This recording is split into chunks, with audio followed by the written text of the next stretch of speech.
요즘 젊은 사람들이 대화 중에 이런 표현을 써요. 너 T야? 너 F야? 우리 어른들은 무슨 말인지 모르겠죠? MBTI라는 거예요. 스위스의 정신분석학자 칼 융의 이론에 기초하여 만들어진 성격 유형 검사입니다. 사람의 성격을 이해하는 방법 중에 하나죠.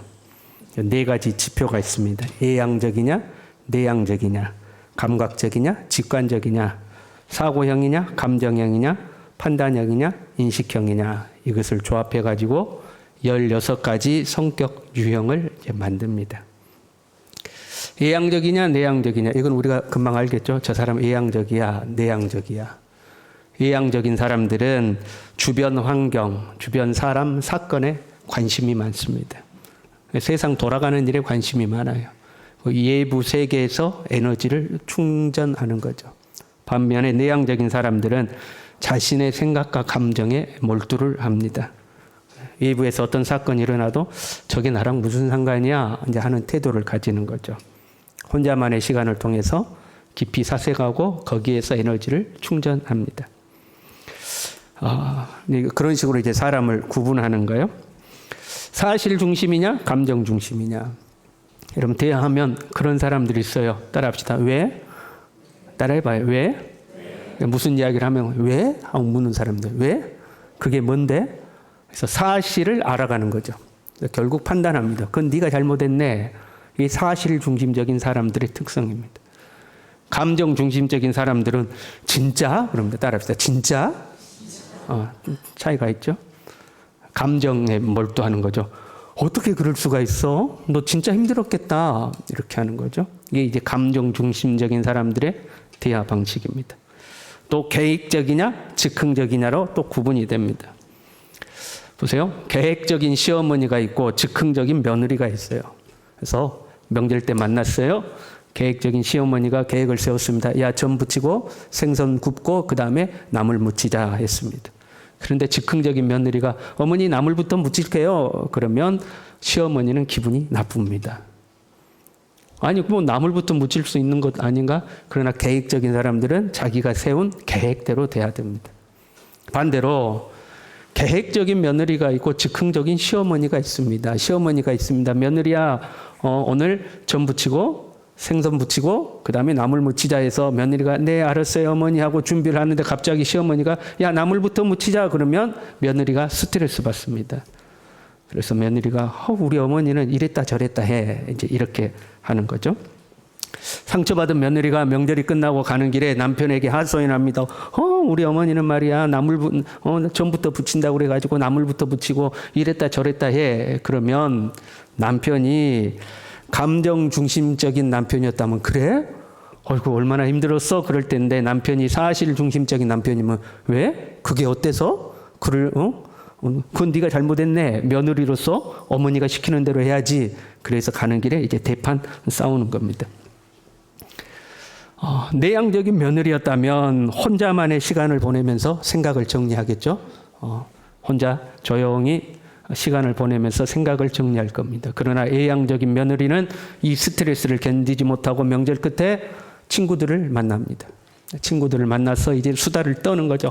우리 며느리가 아니고 우리 시어머니가 말이야 전부터 부친다고 그랬다가 말이야 나물부터 부쳤다가 말이야 생선 굽다가 고기 굽다가 우리 시어머니 때문에 못 살겠어. 근데 내가 어느 길에 남편한테 이야기했거든.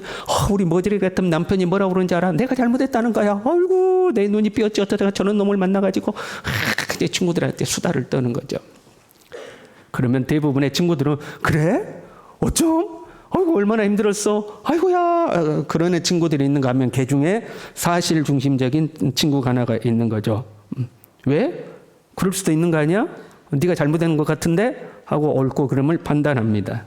그러면 너하고는 말이 안 통해. 그러고 그 친구 이제 안 보는 거죠. 그게 각각이 가지고 있는 사람의 성격을 이런 식으로 이제 분석을 해주는 겁니다. 이런 성격 유형 검사의 유익한 점은 서로를 잘 이해할 수 있게 된다는 거죠. 태어나기를 다르게 태어난 겁니다. 태어날 때부터 각자의 기질을 가지고 태어난 거예요. 외향적으로 태어난 사람, 내향적으로 태어난 사람, 사실 중심적으로 태어난 사람, 감정 중심적으로 태어난 사람.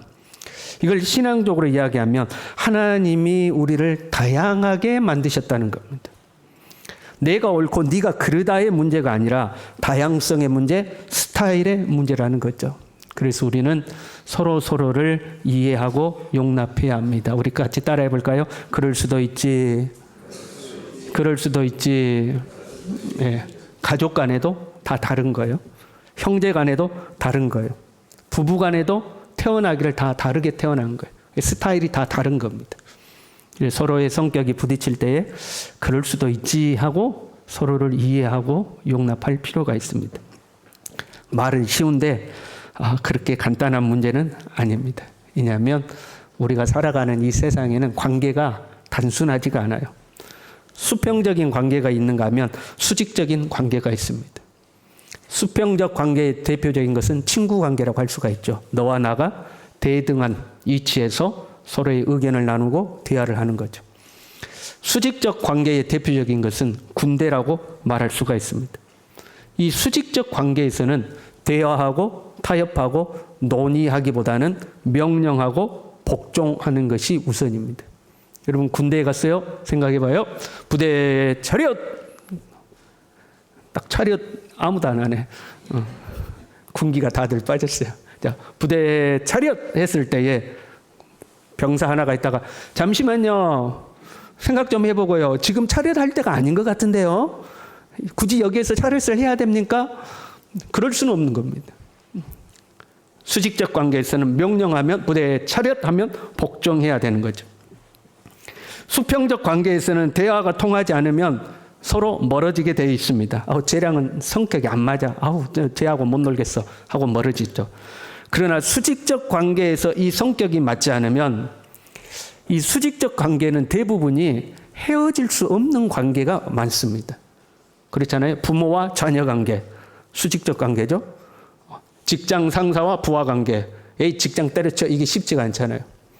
그래서 수직적 관계에서 성격이 맞지 않으면 상처를 받습니다. 그리고 뒤에서 이제 불평, 불만, 소위 말하는 뒷담화를 하게 되는 거죠. 우리 엄마는 말이야. 우리 아빠는 말이야. 우리 저 과장 저는 말이야. 저거 하고 이제 뒷담화를 하게 되는 겁니다. 오늘 본문에 두 형제가 나옵니다. 탕자로 알려진 둘째는 예향적이고 즉흥적인 사람인 것 같습니다. 아버지의 재산을 물려달라고 할 때에 나름의 계획이 있지 않을까 우리가 생각할 수 있지 않겠어요? 아버지에게 재산을 물려달라고 할 때는 뭔가 큰 계획이 있어야 되잖아요. 그런데 재산을 물려받고 난 뒤의 행적을 보니까 그렇지는 않은 것 같아요. 아버지의 재산을 물려받고 허랑방탕하여 그 재산을 다 낭비하였습니다. 그냥 즉흥적으로 삶을 사는 사람이죠. 계획적인 사람에게 있어서는 이런 행동은 있을 수 없는 일입니다. 계획적인 사람들은요, 마트에 가더라도요, 마트에 가기 전에 무엇을 살 것인지 목록을 작성합니다. 그리고 그 작성된 목록대로 물건을 구입합니다. 추가로 구입하더라도 한두 개 정도 즉흥적으로 구입을 합니다. 그리고 구입한 그 목록에 따라서 가계부를 작성을 하는 거죠. 그러나 즉흥적인 사람은요, 자기가 즉흥적이라는 것을 알기 때문에 일부러 카트를 가지고 가지 아니하고 작은 바구니를 들고 이번에는 꼭 필요한 것만 살 거야 하고 작은 바구니를 들고 가지만 마트에 나올 때 보면 작은 바구니가 카트가 되어 있고 그 카트 안에 물건이 가득 실어져 있습니다. 그리고 그 물건을 가지고 와서 집에 냉장고에 넣고 놨는데 몇 주가 지나도 내가 그 물건을 냉장고에 사서 넣어뒀다는 것을 기억하지를 못합니다. 물건을 가득 샀지만 음식은 만들지를 않는 거죠.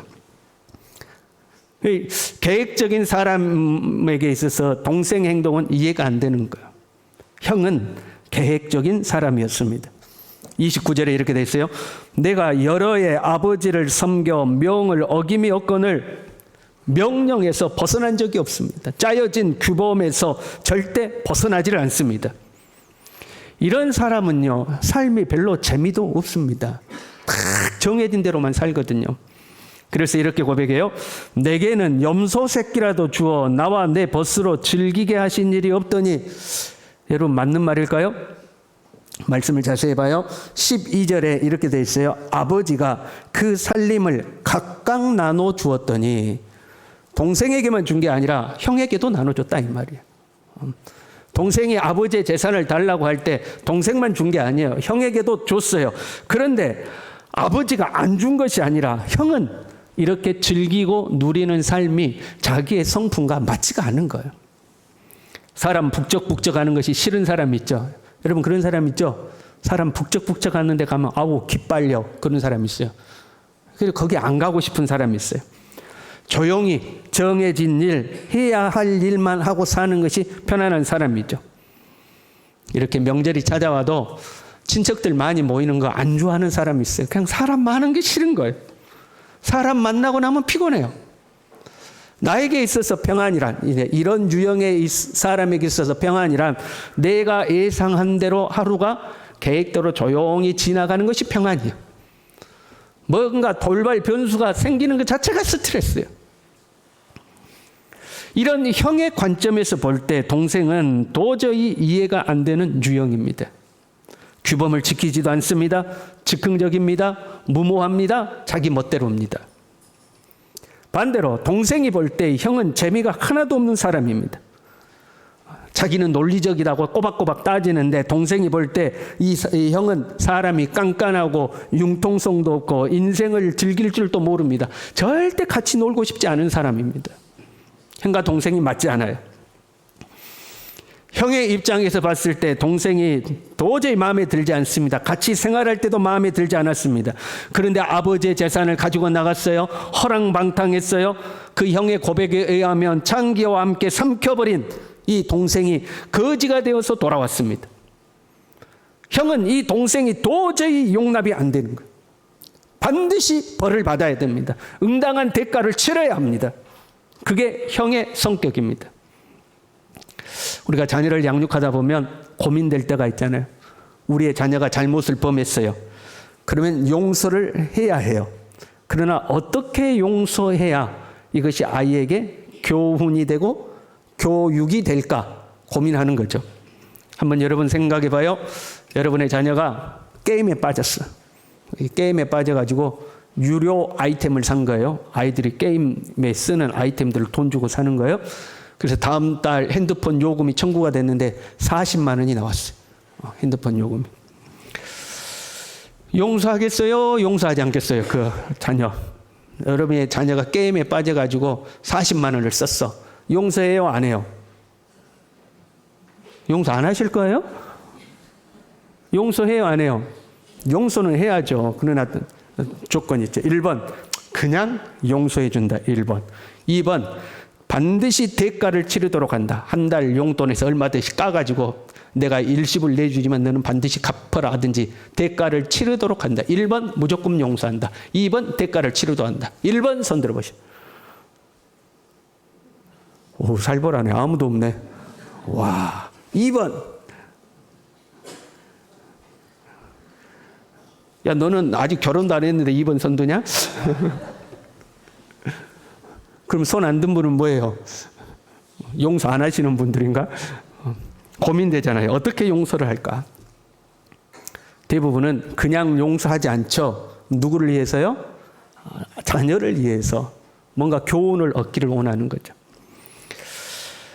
형이 볼 때 도저히 이해할 수 없는 결정을 아버지가 내립니다. 아버지는 조건 없이 동생을 용서합니다. 여러분 용서를 하더라도 아버지가 용서를 하더라도 그래 잘했다. 그동안 고생 많았지. 이제 반성했지. 아버지가 용서해 줄게. 그래도 당분간 자숙하고 지내라. 너 잘못한 거 반성하고 조용히 지내라. 뭐 이 정도 해야 되지 않을까요? 그런데 아버지가 오바를 한 겁니다. 제일 좋은 옷을 입혔습니다. 손에 가락지를 끼우고 발에 신을 신기고 거기까지는 그런다고 저 아들이니까 살찐 송아지를 잡아가지고 잔치를 벌렸어요. 아니 아버지 재산 다 팔아먹고 장기들하고 허랑방탕하고 돌아온 자식 뭐가 예쁘다고 잔치까지 벌려준 거예요. 나와 수직적인 관계에 있는 분이 내가 도저히 받아들일 수 없는 결정을 내린 겁니다. 이럴 때 우리는 어떻게 해야 하는가 하는 겁니다. 우리가 이 세상에 태어나서 가장 먼저 만나는 수직적 관계는 부모입니다. 하나님은 우리에게 부모를 주시고 부모로 하여금 우리를 가르치고 훈육하도록 하셨습니다. 우리 자녀들에게 물어볼게요. 여기 함께 예배드리는 우리의 자녀들. 우리 부모님은 저하고 너무 안 맞아요. 또는 반대로 우리 부모님은 저하고 너무 잘 맞아요. 1번. 우리 부모님은 저하고 너무 안 맞아요. 1번. 우리 부모님은 저하고 너무 잘 맞아요. 2번. 1번 손 들어보세요. 우리 부모님 나하고 안 맞다. 아무도 없네. 우리 부모님 나하고 너무 잘 맞아요. 이거는요, 안 맞는 겁니다. 부모님이 옆에 있으니까 손을 안 들 뿐이에요. 사실은 우리 부모님이 너무 우리하고 안 맞는 거예요. 혹시 우리 자녀 중에 내가 볼 때 우리 부모님 좀 이상해요. 그런 자녀 있습니까? 빙긋이 웃는 애가 3명 있었어요, 방금. 그런데 여러분 기억하세요. 여러분이 보기에 여러분 부모가 이상해 보이죠. 여러분의 부모님이 볼 때 여러분은 진짜 이상해 보입니다. 천하에 저런 것이 어디서 태어났을까 싶습니다. 그냥 부모님과 넘어가 주는 것 뿐인 거죠. 하나님은 우리에게 부모를 주셨습니다. 그리고 자녀된 우리에게 부모를 공경하라, 부모에게 순종하라고 하셨습니다. 부모에게 네 자녀하고 스타일을 좀 잘 맞춰봐, 잘 타협해봐, 잘 설득해봐, 이거 아니라 부모에게 순종하라 하셨습니다. 그러니까 하나님은 우리가 이 세상에 태어나서 가장 먼저 부모를 만나게 하셨는데 그 부모를 통해서 순종을 가르치시는 거예요. 그것이 하나님의 위대한 지혜요, 하나님의 위대한 섭리입니다. 거기에는 하나님의 섭리가 숨어 있는 거예요. 본문에 나오는 장남은 아버지의 결정에 저항합니다. 28절에요. 그가 노하여 들어가고자 하지 아니하거늘 아버지께 반항하고 있는 겁니다. 아버지의 결정이 마음에 안 든 거예요. 그러니까 나 안 가요. 너희들끼리 잔치해. 나는 못 가. 저항하고 있습니다. 지금 시대보다 부모의 권위가 확고했던 때입니다. 위계 질서가 분명했던 사이였습니다. 그럼에도 불구하고 아버지에게 저항하고 있습니다. 그걸 보고 인자하신 아버지가 밖으로 나왔어요. 아버지가 큰아들에게 나왔어. 아들아 이리 오라 얘기 아니고 아버지가 나와서 권한데 아버지가 밖에까지 찾아와서 아들을 권했어요. 그런데 그 아버지에게 순종하기보다는 불평을 쏟아내고 있습니다. 아버지, 내가 아버지한테 잘못한 적 있어요? 지금까지 나는 아버지께 한 번도 명령 어긴 적 없고 순종했습니다. 그런데 아버지가 나한테 염소 새끼 한 마리라도 준 적 있어요? 아버지에게 불평을 쏟아내고 있어요. 저 못된 동생 저거, 장기들하고 놀아는 허랑방탕한 저 새끼 저거, 저놈 맞다고 이렇게 잔치 벌릴 수 있습니까? 그 아버지에게 항의했습니다. 그 당시 사회에서는 아주 못된 모습입니다. 그때 아버지께서 그 큰아들에게 그 큰아들이 이해하지 못하고 있는 것 2가지를 말씀합니다. 31절에 이렇게 합니다. 내 것이다, 네 것이다. 아버지는 이 형에게 아버지의 모든 것을 물려줄 계획을 가지고 있었습니다. 내 것이다, 네 것이다. 아들이 생각했던 것보다 더 많은 것을 주고자 하는 계획을 아버지는 가지고 있었어요. 2번째 더 중요한 거죠. 32절에요. 내 동생은 죽었다가 살아났으며 내가 잃었다가 얻었기로 우리가 즐거워하고 기뻐하는 것이 마땅하다. 큰아들이 모르는 것은 아버지의 마음입니다. 탕자일지라도 허랑방탕하다가 돌아온 아들이랄지라도 내 아들이기 때문에 그 아들을 사랑하는 부모의 마음, 큰아들은 그 부모의 마음을 헤아리지 못하고 있습니다. 자녀는요, 부모가 되기 전까지는 부모의 마음을 모릅니다. 아버지가 되기 전까지는 아버지가 되어서 자녀를 키우는 어려움, 가족을 부양하기 위해서 짊어지는 그 짐의 무게, 그 아버지의 마음을 모르는 거죠. 생명을 잉태하고 해산의 고통을 겪고 그 자녀를 품에 안고 자녀를 양육하는 어려움, 마음 졸이면서 성장하는 모습을 지켜보는 그 염려하는 마음, 엄마가 되어보지 않으면 엄마의 마음을 모르는 거예요. 여러분 자녀들 중에 우리 엄마는, 우리 아빠는 여러분 그런 소리 하지 마세요. 여러분에게 물어볼게요. 여러분은 여러분의 엄마보다 더 나은 엄마가 될 자신 있습니까? 여러분은 여러분의 아버지보다 더 좋은 아버지가 될 자신이 있습니까? 우리 어른들이 옆에 자녀가 있으면 한번 이렇게 해주세요. 네가 한번 해봐. 좀 해봐요. 한번 너희도 해봐라. 더 잘할 자신 있는가? 그 아버지의 마음을 헤아리지 못한 거예요. 여러분, 이 형이 잔치집에 들어갔을까요? 안 들어갔을까요? 아버지가 그렇게 권했을 때 오늘 본문의 말씀에는 그 뒷이야기가 없어요. 형이 들어갔을까요? 안 들어갔을까요? 누가복음 15장의 비유는 예수님께 말씀을 들으러 온 세리와 죄인들을 보고 수군거렸던 바리새인들과 서기관들에게 베푼 비유였습니다. 그러니까 이 형은 서기관들과 바리새인들을 비유하고 있어요. 이 서기관과 바리새인들은 끝까지 예수님을 받아들이지 않았습니다. 그러니까 이 형은 끝까지 잔치집에 들어가지 않고 저항했습니다. 본문의 아버지는 하나님을 비유하고 잔치는 천국 잔치를 비유하고 있습니다. 죄인이었던 동생은 천국 잔치에 들어가고 착실과장이라고 불릴 수 있었던 형은 잔치에 들어가지 못했습니다. 아버지의 결정에 순종했다면 아버지께서 이 큰 아들을 위하여 예비하셨던 모든 축복도 그리고 천국 잔치도 받을 수가 있었을 것입니다.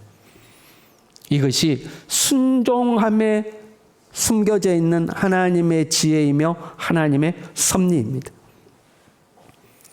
여러분 명절을 맞이해서 가족이 모였어요. 여러분 얼굴 표정 보니까 별로 좋지 않았던 것 같아요.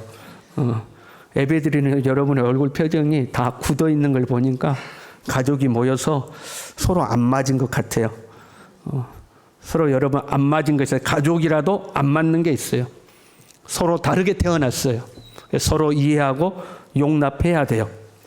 형 같은 스타일이 있고 동생 같은 스타일도 있는 거예요. 그래서 오늘 설교 제목이 뭐예요? 우리 같이 해봅시다. 그럴 수도 있지. 네. 아우 저놈 10년이 지났는데도 안 변했네. 아이고 저 새끼 그러지 말고 아우 그럴 수도 있지. 쟤는 저렇게 태어났으니까. 우리 아버지 그럴 수도 있지. 이해하는 거죠. 내 예상과 내 계획에 벗어나도 당황하지 말고 그럴 수도 있지. 그럴 수도 있지 않은 유연한 태도가 필요한 거죠. 그러나 권위자의 결정에 있어서는 가정에서는 부모죠. 직장에서는 상사죠. 학교에서는 선생님이죠. 나의 권위자의 결정에 있어서는 존중해야 합니다. 괜한 고집 부리지 말고 그것이 선과 악의 문제가 아닌 한 진리와 비진리의 문제가 아닌 한 권위자의 결정을 존중해야 합니다. 그 결정 속에는 하나님의 숨겨진 계획이 있는 겁니다. 형의 입장에서는 아버지, 자기의 권위잖아요. 아버지의 결정이 도저히 마음에 안 들어요. 그러나 아버지의 결정에는 형이 이해하지 못하는 아버지의 계획이 다 있는 겁니다. 아버지의 마음이 거기에 있는 거예요. 형이 그것을 이해하지 못했을 뿐입니다. 하나님이 우리의 권위자를 세우시고 그 권위자를 통해서 어떤 결정을 내리셨을 때 그 결정이 내 마음에 안 드는 순간이 있지만 우리는 그때도 하나님을 신뢰해야 합니다. 내 앞에 있는 권위자를 신뢰하는 것이 아니라 내 앞에 있는 권위자를 세우신 하나님을 신뢰하는 겁니다. 하나님이 그 권위자를 통해서 내 삶을 이끌어가고 계심을, 하나님이 내 삶을 다스리고 계심을 신뢰하는 겁니다. 그리고 내가 그 권위자의 결정에 순종했을 때에 하나님이 내 앞에 일들을 펼쳐가실 하나님의 위대한 계획들을 기대하는 겁니다. 그리고 존중하고 순종하는 거죠. 오늘 명절을 맞이해서 온 가족이 모였는데요. 가족 안에서부터 부모의 결정을 존중하는 법을 배우시길 바랍니다. 우리 부모가 지혜롭고 똑똑하고 뛰어나고 능력이 있어서가 아닙니다. 하나님이 질서를 그렇게 만드셨기 때문에 그렇습니다. 우리는 하나님을 신뢰함으로 서로를 이해하고 권위자의 결정을 존중하고 그때 우리를 향한 하나님의 숨어있는 계획들이 이루어지고 성취되어 가는 줄로 믿습니다. 우리 함께 찬양하겠습니다.